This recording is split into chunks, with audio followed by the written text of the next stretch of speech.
every working person is just some asshole who fucks off and gets drunk every week. That's not what I'm saying. There are people who are busting their ass and just not able to pay the bills. When Kyle Kulinski and Adam Sosnick sat across from each other, no one expected the debate to explode the way it did. What followed wasn't a fair fight. Kulinski destroyed Sosnick with ease. On the famous PBD podcast, Kyle Kulinski stepped in as a guest, and within minutes, he was dismantling Adam Sosnick's points with sharp, well-grounded arguments. I'm like, well, amazing, you got $6,400. I said, how much did you spend on this trip to South Beach? She goes, $6,400. I was like, holy shit, you idiot, you spent all your money. There are people who are busting their ass and just not able to pay the bills. But they're busting their ass at their job. What are they doing with their free time? Right out the gate, Adam frames the entire conversation in the most simplistic way possible. Life is tough because people make bad decisions. You're broke? Must be because you partied too much. You're struggling? Clearly you just didn't budget properly.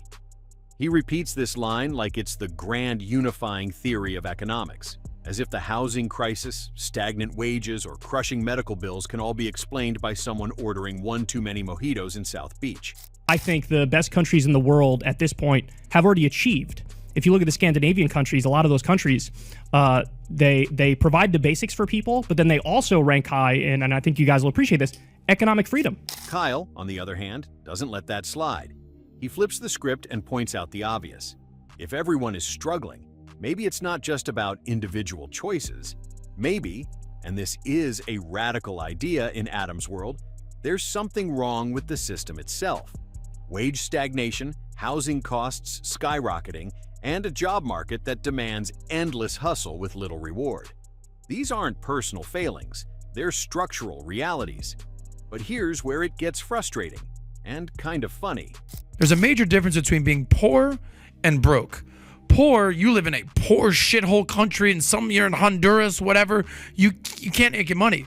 Broke in America, you make 50 grand a year and somehow you can't get by. That to me doesn't add up.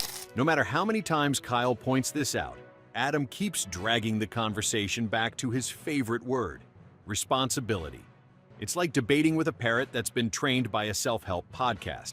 Kyle lays out the systemic critique, Adam nods, and then says, but people still need to take responsibility, over and over again. And this is where the real disconnect lies. Kyle is talking about millions of Americans who are stuck in cycles they can't break out of. People who are working 2 jobs, raising families, and still can't afford rent. Adam? He's stuck in his South Beach bubble, imagining that the average worker has the same opportunities, connections, and privileges he does. I live in South Beach. I see the decisions people make on the weekends. They spend $300 at a bar tab when they should have fucking stayed in that night. He can't see outside of that lens, and it makes his arguments sound, well, shallow. The best example of this is when Kyle brings up Kevin, a delivery driver who also works landscaping. And the system just fucked them. Let me give you one story. When I was in high school, the hardest working guy I knew. To Adam, Kevin must have screwed up somewhere along the way. Maybe he didn't finish school. Maybe he made bad decisions. Adam instantly reduces Kevin's entire struggle to personal fault, brushing aside the possibility that maybe, just maybe, the deck is stacked against people like him. He did some landscaping stuff in the morning. Now, how did Kevin, he went to high school with you? Yes. Did he graduate high school? Fucking graduate high school, okay? Wait, hold on. So Kevin was a screw up. But what if I told you his parents died, and so he had to pay the bills to look after his siblings? Here's where Kyle really sharpens the contrast. He doesn't just stop at pointing out that wages are stagnant and costs keep rising. He zooms out and asks the bigger, scarier question. What kind of society do we want to live in? Any reasonable person would say 100% on board. But I think the problem is if somebody comes along and has a separate conversation. For Adam, the answer is clear. He's perfectly happy with the current setup, as long as people just hustle harder. To him, the system is like a treadmill. Sure, it keeps speeding up, but if you trip and fall, that's on you. Critiquing the system because they say it's rigged, it's not fair. And then you invoke the individualistic argument again, in a sense to kind of cock-block the conversation about the systemic critiques. His solution? Run faster. Don't complain. And whatever you do, don't question whether the treadmill itself is broken. If you want to wait for the system to improve itself and fix your life, I never said those words. Go for it, buddy. I never Good said luck. those words. I think I'd rather start with myself. Kyle, though, isn't buying it.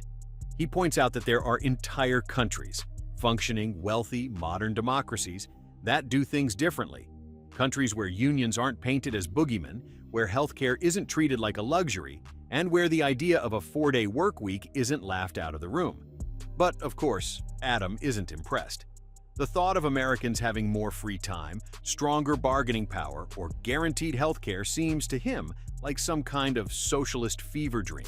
On board with that, but I would also say I think the default should be a 4-day work week, and I think, again, I don't think it's a controversial statement. I think most people agree. In fact, I think you guys in your heart of hearts probably agree with this. If you work full-time, you should make enough money to survive. And that's the real tension of this whole debate. Kyle is laying out a vision of society that actually evolves, that says human beings deserve dignity beyond just surviving paycheck to paycheck. Adam, meanwhile, clings to the idea that if you're not thriving, it must be because you're bad with money, or too lazy, or just unlucky.